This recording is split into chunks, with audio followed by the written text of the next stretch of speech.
I think we've got everybody who should be here is here. We've got no apologies for absence. Delighted that Dido is with us for the whole meeting. Declarations of interest, anybody? Any comments on the minutes of the last board meeting?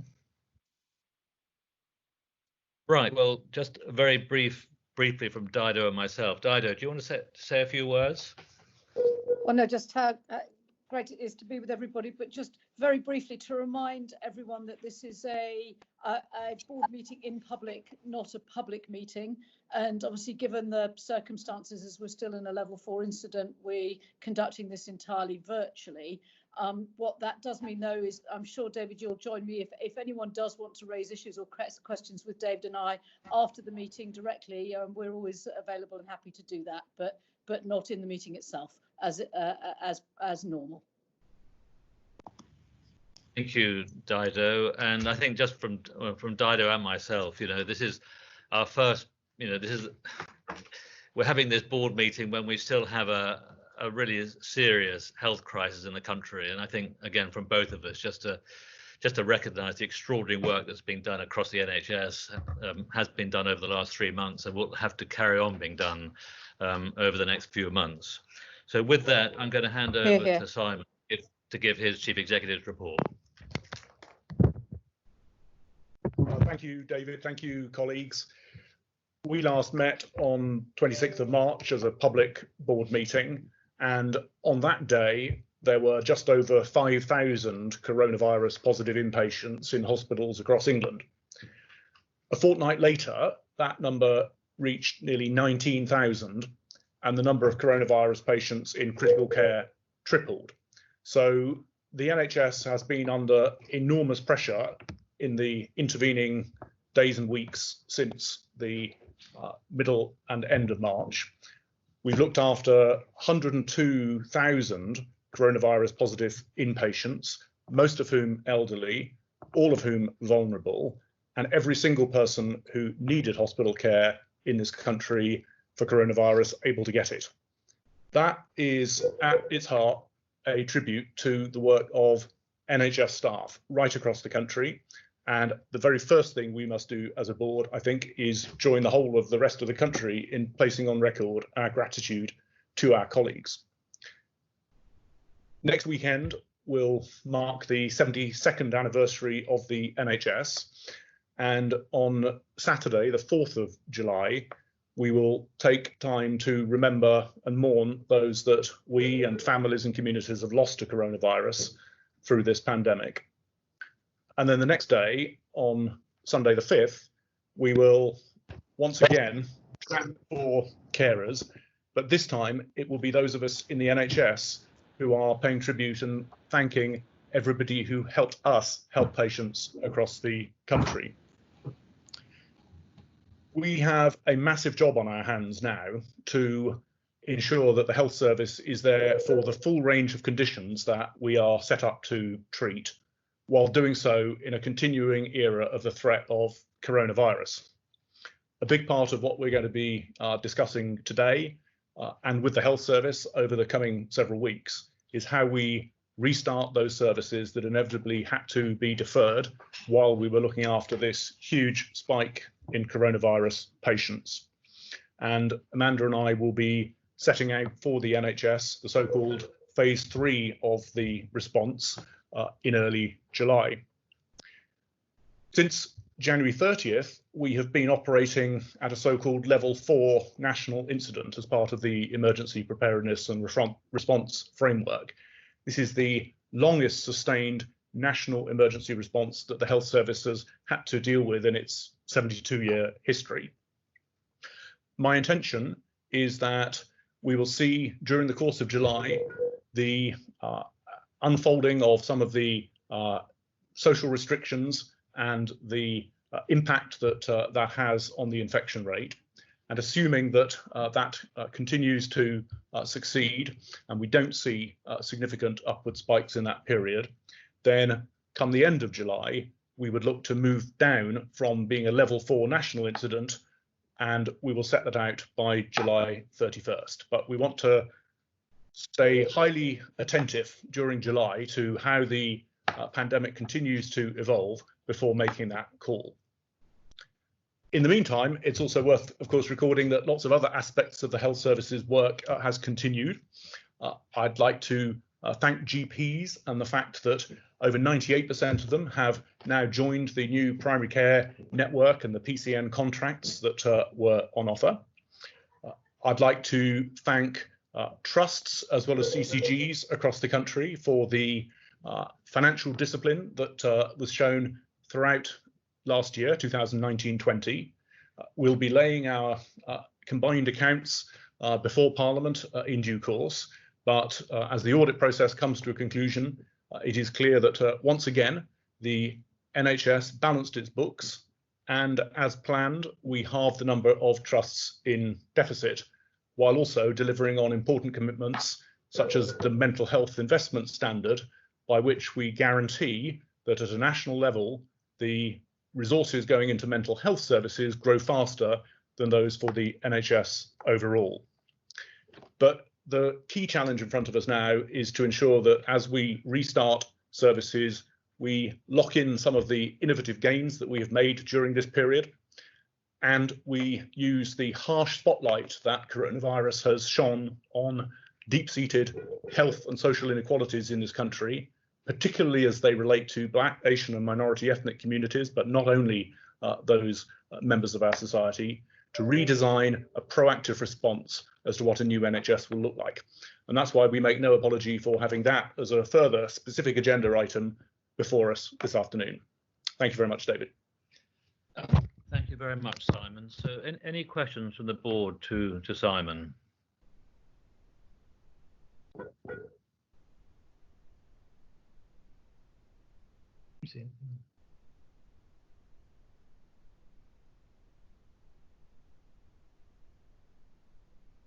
No questions to Simon. That's unusual. You're going to get away with it cheaply today. Just packing for the next item. Well, exactly. Yeah. Well, should we move on then to the next item? And I think Pauline Phillip has joined us. I can see Pauline somewhere, who's joining Amanda and Julian. And Amanda, are you going to kick off on this? Yes, thank you very much, David. I will, if I may. So the paper that the board has in front of them is a report on our ongoing COVID response and NHS recovery. As Simon says, we've, over the course of the last few months, looked after, well, actually, it's an update to the board paper because it is now 102,000 rather than just over 100,000 COVID-19 positive patients. And I think I just want to add my thanks to his, and I know this has been said many times, will be said many more, just what an extraordinary response we have seen across the NHS to a period of completely unprecedented scale of challenge. Two things worth saying beyond that is obviously what we have seen is a significant disruption to the kind of NHS business as usual over the last few months.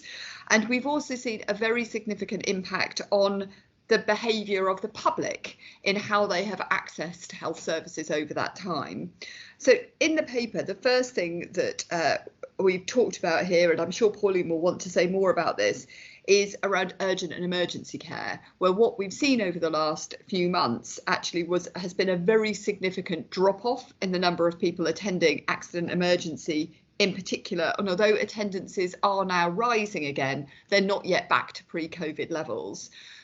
Encouragingly, it's clear that the vast majority of patients who didn't go to accident emergency over this time would fall into what we would kind of recognise as the minor category of illness rather than the major category. And those areas where people are sicker and need urgent care, like, for example, cardiac, those levels of activity have returned now to pre-COVID levels.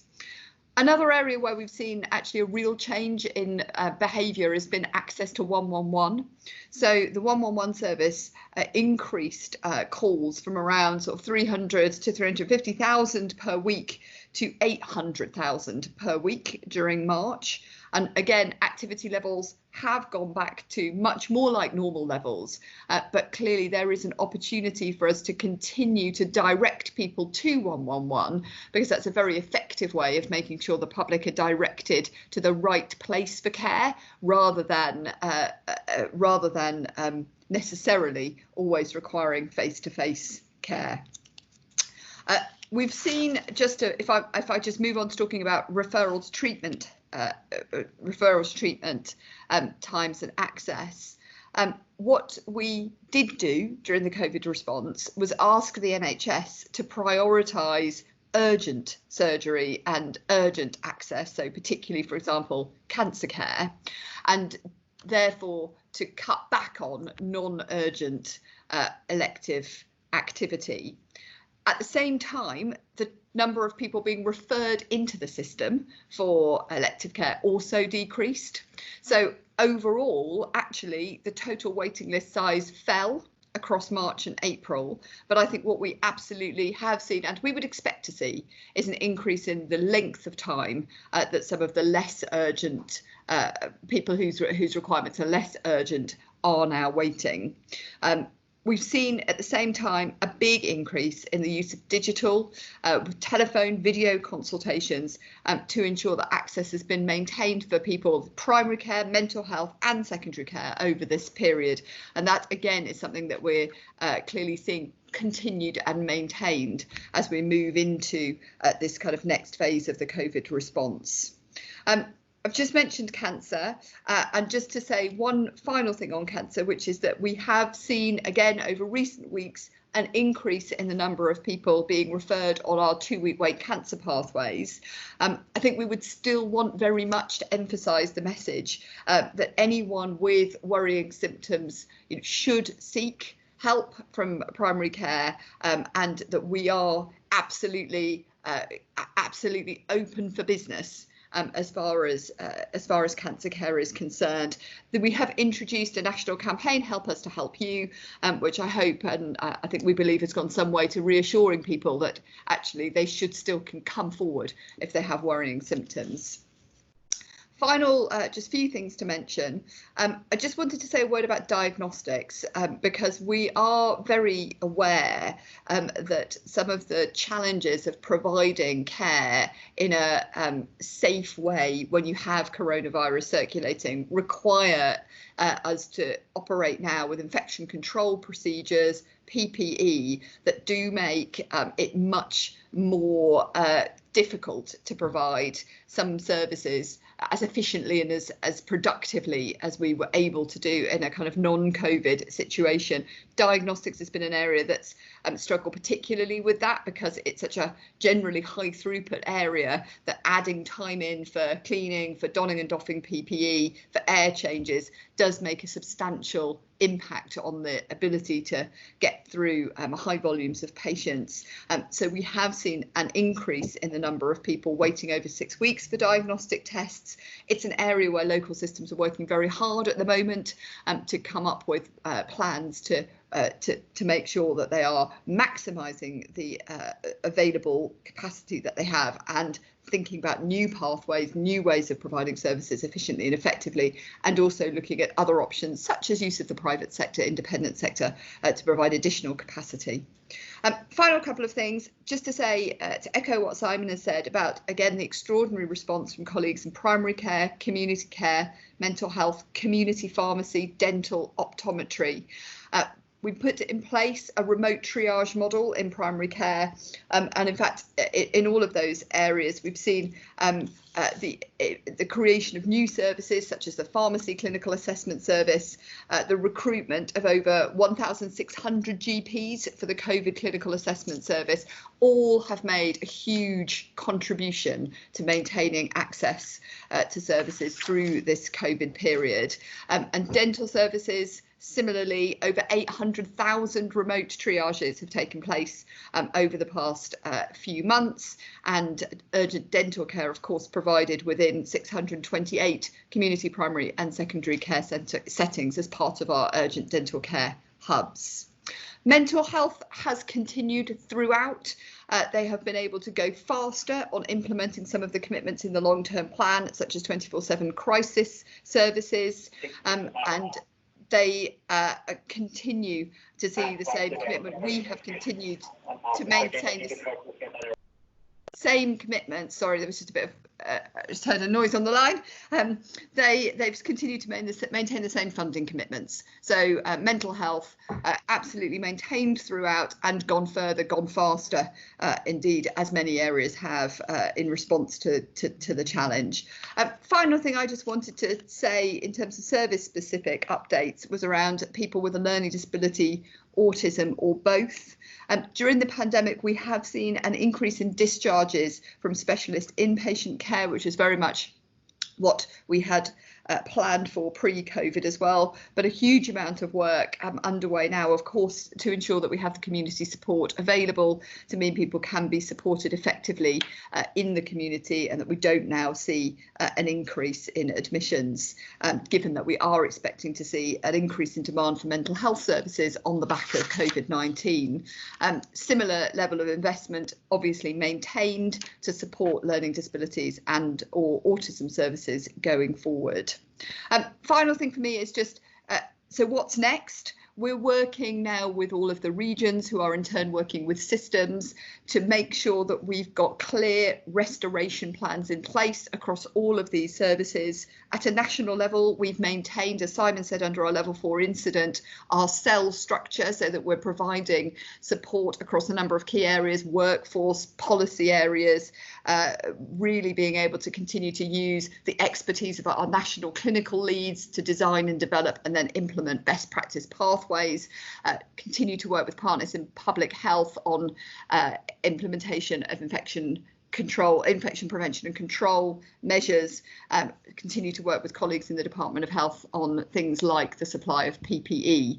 So we're continuing to keep that structure in place nationally to support regions and systems to deliver their restoration plans. And as Simon says, that provides then, I hope, a very clear and strong platform from which we will then be able to move on to our phase 3 recovery plans across summer and autumn.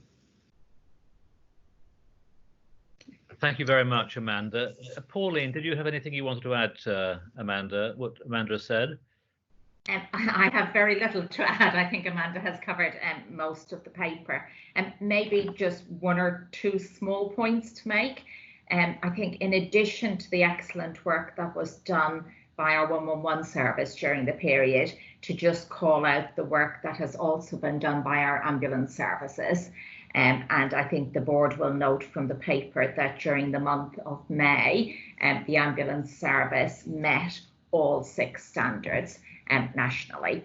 So I think that really needs to be acknowledged. And I think also during the peak of the COVID period, the excellent work they did around non-conveyancing, i.e. giving patients care at home, see and treat, hear and treat, etc. On the elective side, I think probably the only point that I could add is that we absolutely acknowledge that whilst the size of the waiting list has come down, that we do have an increasing problem around our long waits. And as part of the restoration work that Amanda referred to, there is a major focus on understanding every patient on the waiting list, but clearly focusing on patients who have been waiting for long periods. And then I think maybe the final thing is to just highlight and again acknowledge the excellent work that's been done on the outpatient redesign, and in particular the fact that 80% of our trusts now have access to video consultations. I think we've had something like 250,000 video consultations in outpatients since the beginning of the year. So I think that's all I can add, really. Thank you very much, Pauline. I wonder, Ruth, whether you could just give a flavour of what the infection control measures we're taking, how that really impacts upon sort of frontline nursing. Thank you very much, Chairman. I'm really proud of how the nurses and midwives and all of our care staff have really pulled together and responded to this COVID-19. It makes me immensely proud as Chief Nursing Officer, but also when I'm stood beside them working a shift, and I've done several shifts in all sorts of settings during this period, and everyone working as a team has made that possible. We know that in temperatures like we have today, and we've seen very warm temperatures over the last few months, that PPE is difficult to wear. It's hot, sweaty work and challenging and emotionally challenging times as well. So infection prevention control is led by lots of people on the front line, and there's always a director of infection prevention and control that can be a doctor or a nurse leading that at every organisation. They have had guidance across from the UK, guidance that has been developed and published, but most of all it's been the frontline staff working to make sure that they are looking after patients, whether they have COVID, and if they don't have COVID, making sure we look after that too. We've also been issued recently some guidance around face masks in hospitals, so that all staff are wearing that, whether in contact, like hospital corridors, for example. Really important that we do that. So I just like to say that my overwhelming experience during this last few months is huge pride, and people have worked so hard to protect their patients and to protect themselves as a member of our profession, but they've also worked amazingly well as a team. So hats off to nurses and midwives and care workers across the whole of our NHS and care.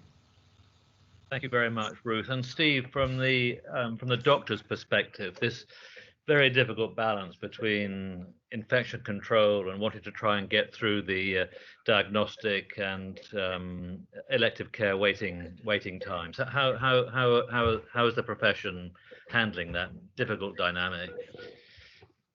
So thank you, David. And firstly, I'd like to, as others have done, pay tribute to the tremendous work all my colleagues, obviously particularly doctors, but not just doctors, all staff, clinical and non-clinical, everything that they have done over the time since our last board meeting in maintaining the service and providing the response we've managed to provide to COVID. And I think, as Simon says, the important thing is that every patient who's required treatment with COVID-19 during the surge that we saw in March, April and into May has had that treatment.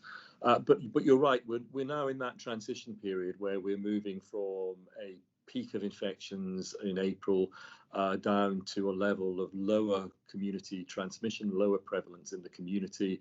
And as Simon said earlier, we certainly hope that with the steady relaxation of measures, that low prevalence in the community will be continued. But there's no doubt we will continue for some months yet to have to manage patients with COVID-19. We still have several thousand patients in our beds in England who our colleagues are treating with COVID-19. So that is decreasing, but decreasing slowly.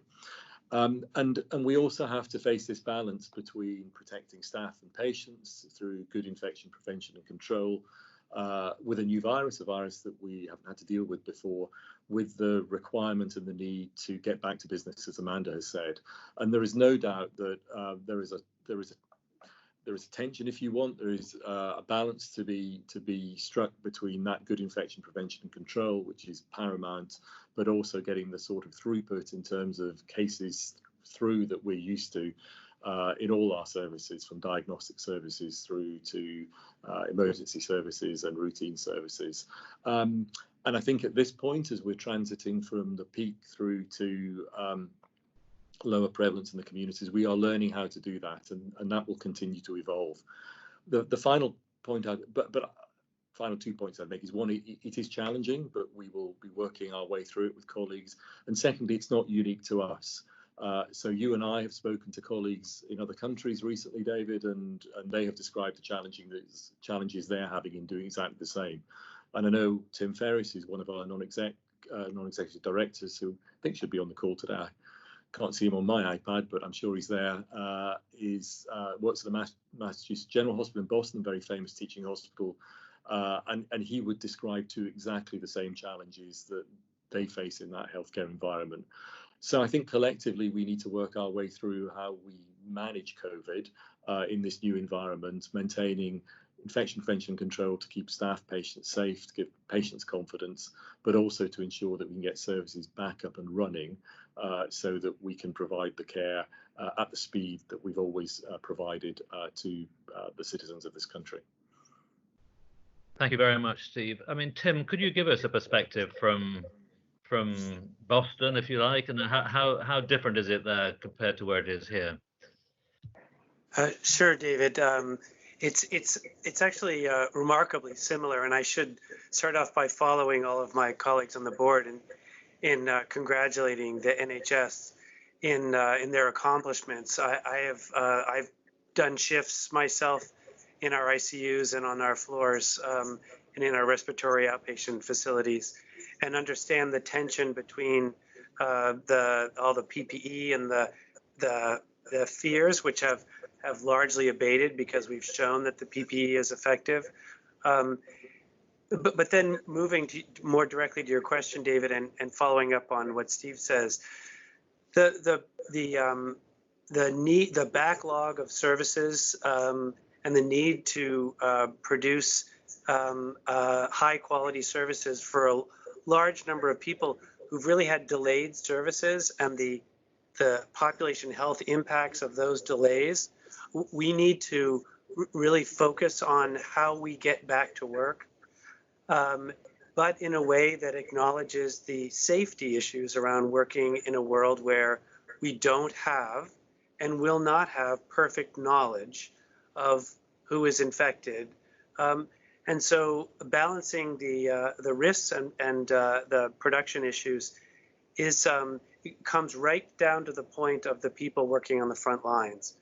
And I personally take an improvement framework on this, which is we have to make policies that balance these various competing goods, and then rapidly learn and improve as we learn more. So I've been very impressed with the work done in the NHS to date, and look forward to being of any help that I can in navigating at the point of care delivery how exactly we manage the safety and production issues. Thank you, Tim. And I wonder, Ara, you just from the role that the NHS have played in research over this time and clinical trials, and thinking about the vaccine at Imperial and Oxford and the recovery trials, have you got any comments you'd like to make?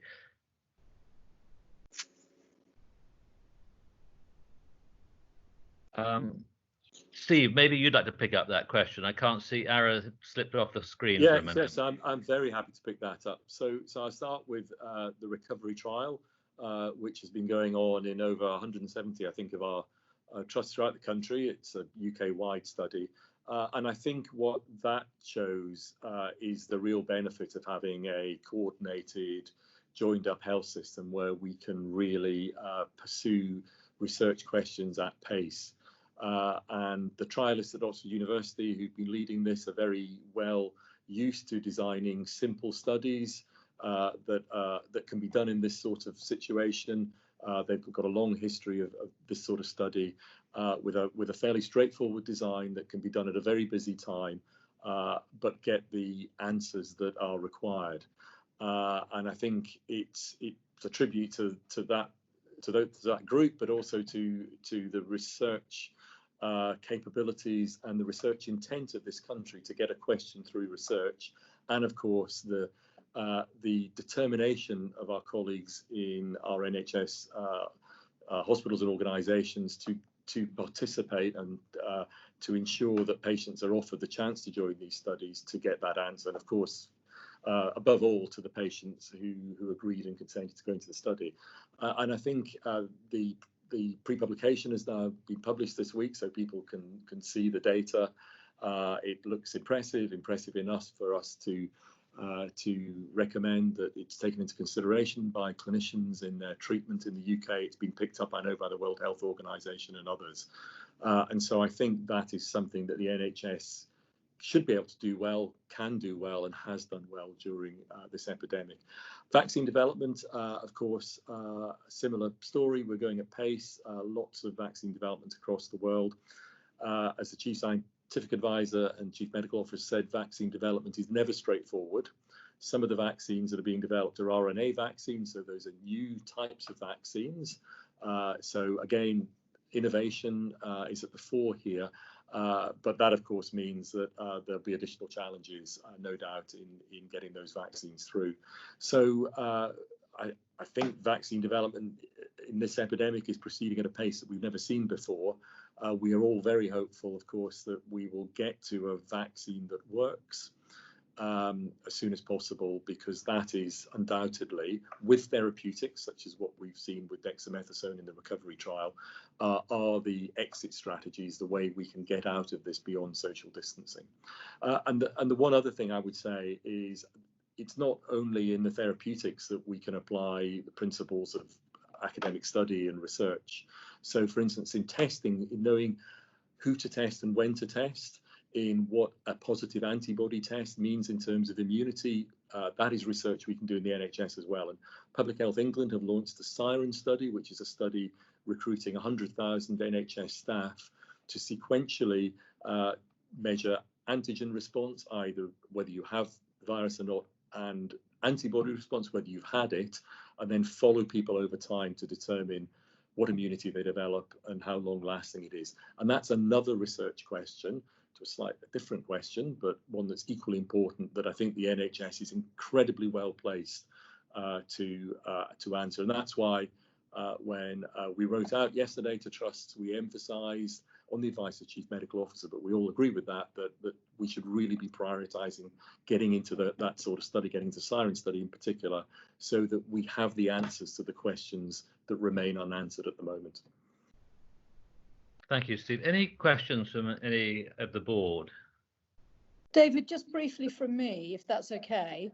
I just also would obviously want to put my voice on the record as well in saying how humbling it has been to watch the extraordinary work of our NHS staff across the country, and also our teams within NHS England and NHS Improvement, and how brilliantly you have all done. My question's around the support we've been giving our people, and I just wondered whether Amanda, and I think Prerna is on the board call, whether you could talk a little bit to the support that we have provided across the country to our NHS staff in all roles, and also what we're doing going forward to support them in the journey of restoring and sort of recovering services.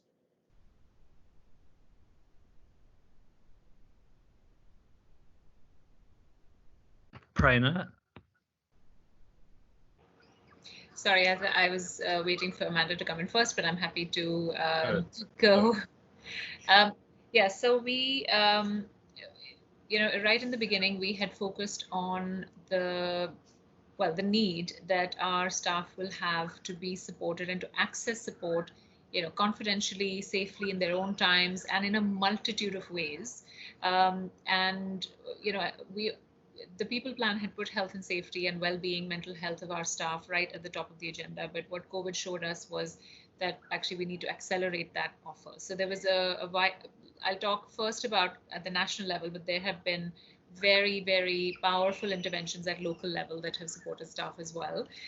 So at the national level, we set up with a network of partners, a wide variety of support ranging from bereavement counselling through Hospice UK, to a helpline that is free to all 1.4 million people in the NHS, as well as everybody in social care, that they can call confidentially, and this is with the Samaritans. We have bespoke financial advice as people were struggling with household financial pressures. And then recently we have also added a bespoke service for colleagues from the Filipino community, especially the nursing community, who have lost, have borne quite a heavy burden of loss. We have then some people like there's some feedback, sorry. Some people like to access mental health apps. So we have a range of apps that are available with more than 120,000 downloads in May. We have a text service for support as well. So people can text because sometimes people aren't really up to having a conversation. So they are using the text service as well, where a qualified psychologist has a conversation with people and then can signpost to specialized mental health support for people who need more support than a text conversation or a phone conversation. And then of course we have one-to-one therapy and counseling offered as well as part of mental health support. So we are now looking at recovery and also looking at what people will need in terms of rest and taking annual leave, etc. So we're working with trusts, and we're going to come to NERB with a recommendation on annual leave, mandating or actively encouraging, and what some of those options are. And then at the local level, or employers have really stepped up to provide rest spaces, food, drinks. We also tied up with national supermarkets who are offering, of course, they offer the priority hours, but some have offered vans which are waiting in the parking lot when shifts end, so that people can make their purchases right at their workplace and then go home and rest. We have, of course, Project Wingman, which has gone down extremely well, where the airline industry created first-class lounges to support staff. And staff initially said, well, what am I going to do going into a lounge? And actually it's gone down so well because it's a quiet space away from the intensity of the clinical environment, where people who are trained in making people feel good are having conversations, offering a cup of tea or coffee or a cool drink, and non-alcoholic, of course. And the airline industry has said how they have really valued being a part of that support to staff. Thank you, Prane. Amanda, did you want to add to that? Thank you. I think Prane has just summed it up brilliantly. I think it's something that unsurprisingly, we've spent an awful lot of time talking about, thinking about, talking to colleagues about, and I know from the many, many conversations that I've had with colleagues up and down the country, it is absolutely top of mind for leaders, for professional leaders, managerial leaders throughout the NHS, because there's absolute recognition that this extraordinary response from the NHS has taken its toll, and that it is absolutely therefore top of mind, that in providing the best possible care for patients, part of the responsibility we all carry is to provide the best possible care for our own staff. Thank you, Amanda. I can see Joanne. Sure, Joanne. Thank you, David. Thanks, everyone. I guess I wanted to acknowledge, amongst all the extraordinary work that's happened across the NHS, I wanted to say something specific about the colleagues in NHSX and NHS Digital that have facilitated this amazing transformation and transition to virtual care for so many patients in primary care and in hospitals, and the speed of adoption and adaptation has just been, I think, so incredibly impressive. I've also been hearing from doctors and particularly in the hospital side, a sense that during this period, many patients with long-term conditions have really stepped up and engaged more with their care than they have done perhaps in the past. Maybe driven a bit by concern about not wanting to end up in hospital and put further burden on the NHS or risk being infected, and that they've been managing their medicines more actively. They've been doing more exercise. They've been adjusting their medicines with help from their GPs without waiting for outpatient appointments. So I'm sort of thinking, given all the challenges that we have in terms of capacity going forward, is this the moment to really build on that sort of bedrock of face-to-face, one-to-one consultations with professionals online and digitally, to step up all the other kinds of self and home activities that technology can help with, the sort of self-assessment, self-management, self-monitoring, self-administration, all the whole sort of gamut of the kinds of techniques that other industries use to leverage the power of technology to multiply the efforts of professionals to bring value to patients. So I wondered what your thoughts are about that at this time. Amanda, would you like to comment on that? Yeah, let me start, but I'm sure other colleagues will very much want to contribute. So I think that's a really important point, Joanne, thank you. And you're quite right. What we've seen across the NHS, but very much supported by colleagues in NHS X, NHS Digital, and thank you for acknowledging their extraordinary work over this period as well, has been a whole-scale shift to really adopting technology absolutely now in a way that, although we had I think had that ambition before coronavirus, by force of circumstance, it's just been the momentum has been extraordinary, and the change support that also I know has been put in place locally and again supported by the national teams to enable that to happen, as well as by absolutely local leaders, local clinicians, has really led to an extraordinary set of changes. So I think the first thing to say is we've had, oh sorry, I've got a bit of an echo. We've had, I think, about 46% of all outpatient and appointments provided in a non-face-to-face way across the last couple of months. So that's just a tiny snapshot. I mean, that does reflect the fact that overall volumes of outpatient appointments have gone down, but nonetheless, to have been able to maintain that level of access safely for patients using technology is clearly something that we need to build on and go further. We're going to talk, I think, in a moment, aren't we, about health inequalities as one of the big areas of focus for the NHS going forward. And certainly one of the things that I know my colleagues who've been working on this are very thoughtful about is how we make sure that in using different technologies, that does not become a source of inequality, and actually is used as very much something that is accessible to everybody, regardless of what kind of level of digital access they have. And in the main, I think one of the things that this has shown is that you can actually use the telephone for a lot of these things, as well as the more sophisticated types of digital systems that we've got available. So yes, absolutely, I think that this has got to be about continuing to build on the momentum that we've got now. It is one of the good things that has come out of the last few months. I think we've absolutely got to pay attention to the need to think about your point, Joanne, which is changing the way we provide services, not just digitising the way we provide services. So it's a much more fundamental change in the way that we do things. And thirdly, I totally agree. This is about putting people in charge of their own care. And Ian may want to say a bit more about this, because I think it's also at the heart of the thinking about the NHS at home, which is really about how we give people access to the sort of technology that allows them to monitor their own conditions and seek help when they need it, which is a very different way of conceptualising the care offer.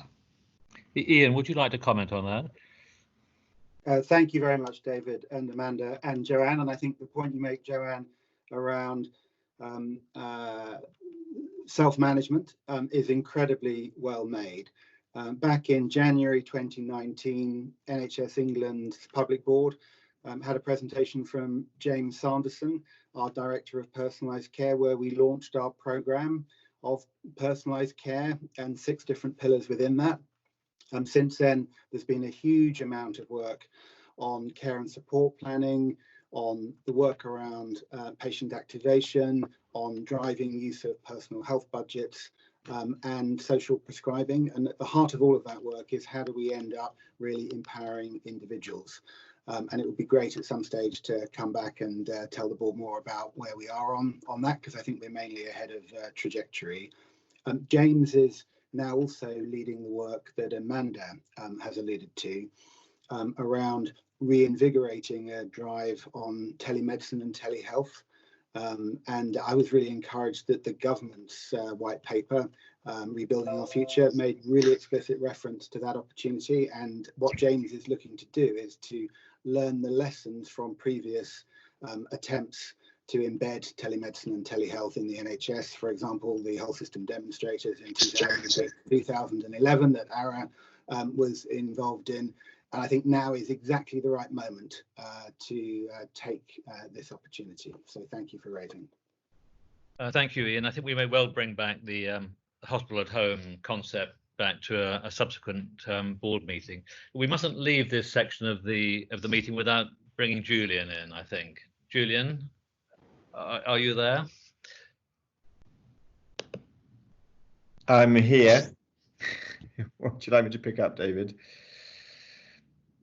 Anything on the finance side that you would like to bring to the board's attention before we move on? The thing to bring to the board's attention is clearly we put in place, very rapidly a whole set, kind of a new set of financial rules and framework specifically designed to deal with very much that kind of first emergency phase of the response.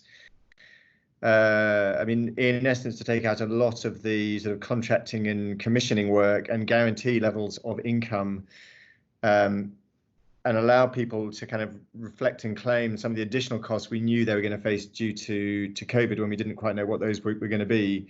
We're clearly now at the stage, and we said at the time that would run through to the end of July. So we're clearly now at the stage of firming up the proposals for the regime that needs to exist for the second half of the year, and in discussion with the department and across government about what those rules should be and what the funding framework should be for the balance of the year, to enable us both to bring in financial discipline, make sure we are incentivizing exactly the challenge we've been discussing in the earlier part of this meeting about getting the recovery of normal health services whilst reflecting the fact that undoubtedly there are cost pressures due to just the fact of working in a very different environment because of because of COVID and some of the infection control measures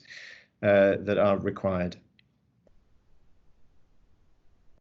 Thank you, Julian. Before moving on to the next paper with Prana and Ian on the really important issue of the disproportionate impact of COVID on people from BAME backgrounds and on health inequalities board generally, I should just refer to Emily Lawson, who says the only executive who's not going to get a major role at this meeting, I think, just to acknowledge that Emily took over the commercial role, which includes procurement, I think on March the 31st, right in the middle of this. And just to acknowledge, Emily, what an extraordinarily wonderful and heroic job that you've done in that role since you took it on.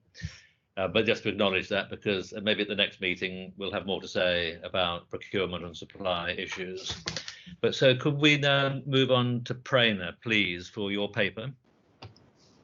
Thank you, Chairperson. I wanted to give some headlines from the work on responding to the disproportionate impact of COVID on Black, Asian and minority ethnic staff and health inequalities. For the latter topic, I will be handing over to my colleague Ian Dodge. On 15th April, Simon Stevens had convened a meeting of leaders in healthcare and representative bodies such as the BMA and Royal College of Nursing to discuss the emerging evidence and agree a plan of action to address the impact of COVID on our BAME workforce. We then set up a series of work streams underpinned by 3 principles, which were about protecting, supporting and engaging our staff. On the 2nd of June, there was a report from Public Health England, and it published a review disparities in the risk and outcomes of COVID-19. And on 16th of June, PHE followed up its initial descriptive report with called Beyond the Data, Understanding the Impact of COVID-19 on BAME Groups. And this was a summary of its stakeholder engagement and literature review. The report puts forward the relationship between ethnicity and health and the disproportionate impact on BAME groups, and said it's likely to be a result of a combination of factors, including social and economic inequalities, racism, discrimination, and stigma, differing risks at work, and inequalities in the prevalence of conditions such as obesity, diabetes, hypertension, and asthma. And what we had done on the 29th of April, before these two reports had come out, is issued a letter asking employers to undertake risk assessments of vulnerable staff, actually all staff, but there was, along with a clinical reference group, there was a stratification of different staff vulnerabilities and staff that were at risk. Ethnicity is a factor in that risk stratification. So on the 29th of April, as a precautionary measure, NHS E&I sent a clear instruction to the system that employers need to risk assess staff at potentially greater risk. We then also engaged with the community of HR directors and offered guidance and support on how this risk assessment should be undertaken and what some of the mitigating actions need to be. Best practice case studies on deploying these risk assessments were also collected and shared, both for primary care and secondary care settings. We have also created a multidisciplinary task and finish group, which is looking at fit testing, along with the IPC cell team with Ruth May, quality improvement experts, and policy leads. We are also carefully watching the staff testing data, and it shows so far that asymptomatic staff testing demonstrates no significant discrepancy in access to testing for BAME staff groups. And this is just to say that for all of the processes that are staff facing, we are looking at what the disproportionate impact of COVID would mean. So whether it's staff testing, whether it's ensuring that educational processes around fit testing and PPE are inclusive. So we have a task and finish group set up to examine the reinforcement of educational messages on hand hygiene, social distancing, and PPE to staff that may not benefit from traditional information channels, so such as ancillary staff, agency staff, porters, and cleaners. Again, collected best practice across the system via the HR channel, HR director channel, and then have shared it on a custom-built dedicated microsite on the NHS EI website so that employers can access this information. So that is in the pillar of protecting staff. Supporting staff, we have heard some concerns about staff being able to, and this is, pre-COVID, but staff raising concerns, and so we remain committed to a culture of openness and transparency. And we wrote out jointly with the National Guardian's Office and RES, wrote to all the employers, reinforcing our support for staff speaking out, and we are placing a lot of emphasis on recruiting BAME Freedom to Speak Up Guardians so that there is diversity of representation in the Guardians as well. We have, after following engagement with Filipino colleagues, we launched a tailored counseling service offered in the Tagalog speaking specialist counselors. And of course, there is the health and well-being offer that is available to all 1.4 million NHS staff, as well as social care staff across a variety of areas, such as financial support, bereavement counseling, mental health support, and one-on-one therapy as well. We also are focused on supporting better representation in decision making. So a joint letter was issued by myself and Dido Harding, Chair of NHS Improvement, on the 19th of May to ensure that NHS organizations focus on race equality through the RES. And although some reporting across other areas was stood down, reporting on the RES and WDES, which is Disability Equality Standards, was still continued. We're also working through our regional directors to see how we can make some of the incident response mechanisms representative and reflective of the communities we serve. The last piece, but really, really critical, is the engaging of staff, because we want to create spaces that staff can feel safe and supported to speak out. And staff networks, BAME staff networks, are a key vehicle of change. So we've had 2 national webinars. The first one towards the end of April, and then 6 weeks later. And I want to thank members of the board who joined and heard some of the experiences of the staff members. I want to thank staff who are taking the time and the effort to share those experiences so that we can offer better support. Next steps, we have the Race and Health Observatory being set up that is being hosted by the NHS Confed and will identify and tackle the specific health challenges facing people from BAME backgrounds. We're working on the refresh of the people plan post-COVID and looking at how we can make sure that the issues that COVID has highlighted in terms of inequality are adequately, appropriately, and assertively, set out in the refreshed people plan.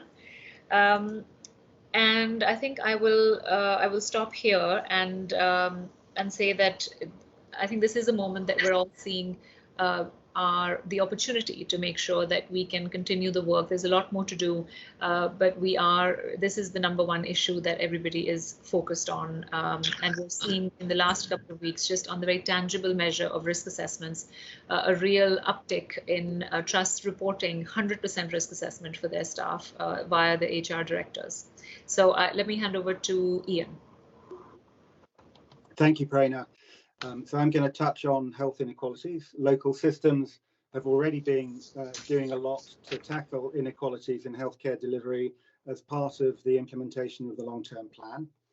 And as Simon observed earlier, COVID has now thrown a really harsh spotlight on the inequalities that exist in our society, and the inverse care law in the NHS, for example, for BAME groups, patients in our most deprived communities, or who otherwise often have greatest difficulty in accessing the healthcare they need, e.g. people who are homeless, something that Victor, of course, when he was with us on the board, often reminded us about. And to meet that challenge, a rapid task group has now been established under the leadership of Owen Williams, the Chief Executive of Calderdale and Huddersfield Foundation Trust, who also previously served as a local authority Chief Executive.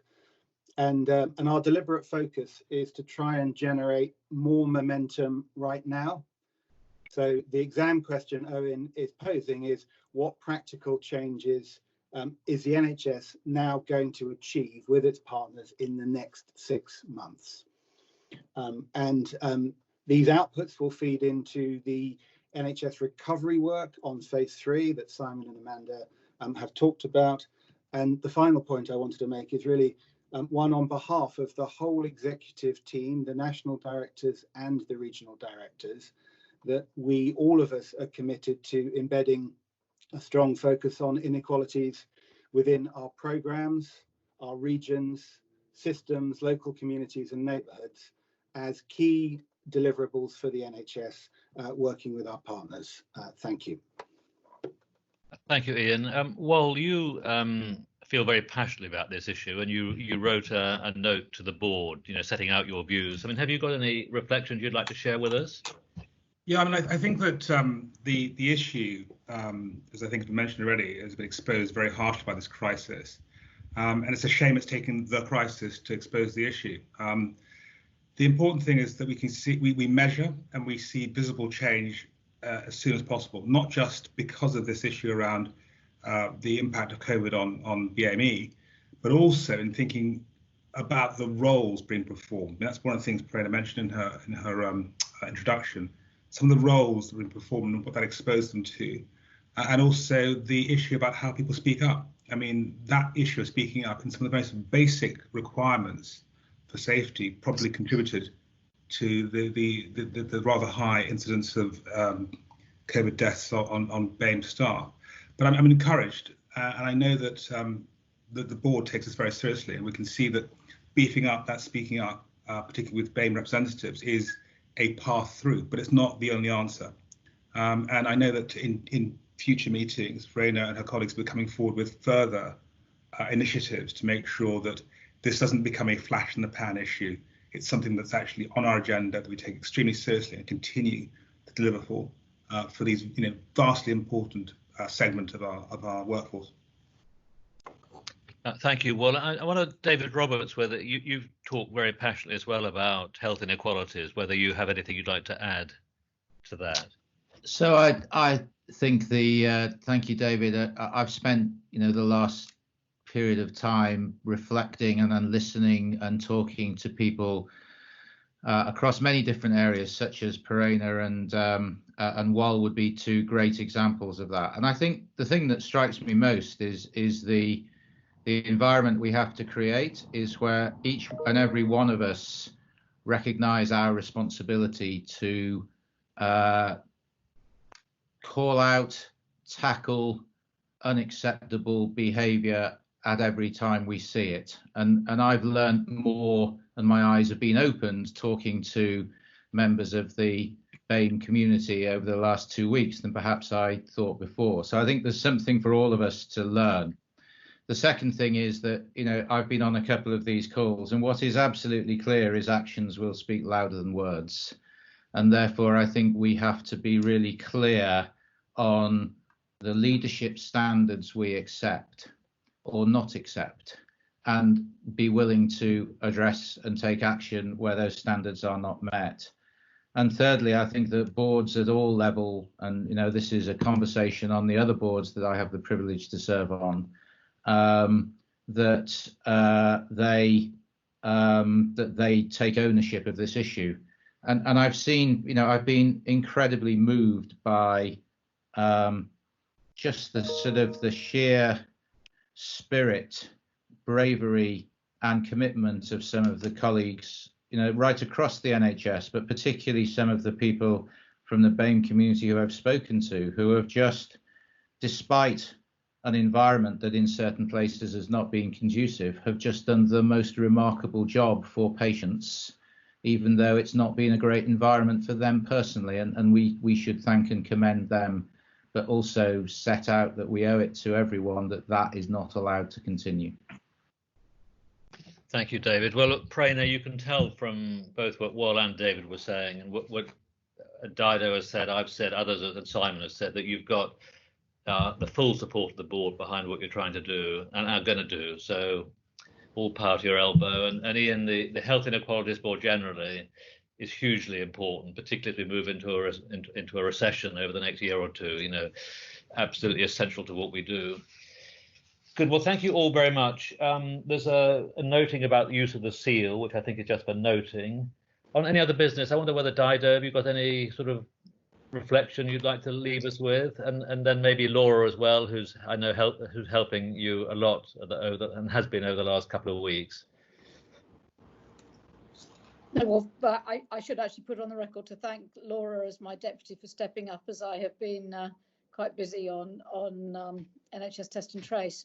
I guess my reflection from the meeting, David, would be quite how much has happened in the NHS and in the country since our last board meeting. And as a number of us have said, how humbling it is to play a very small part, and to thank everyone, but also to recognise how much there is ahead of us as well.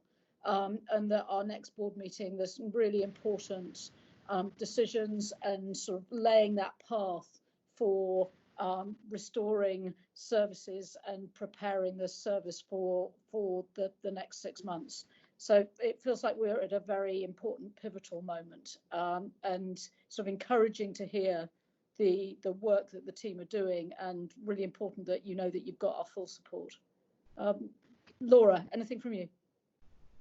I would just endorse that work, not just in the last few months, but now the real detail planning for how we can resume service and face into winter. So my commendations to the whole team. Excellent. Well, thank you all very much for the contributions you've made, and we look forward to seeing you all at the next board meeting, probably before, with many of us at the end of July. Thank you all very much. Thank you.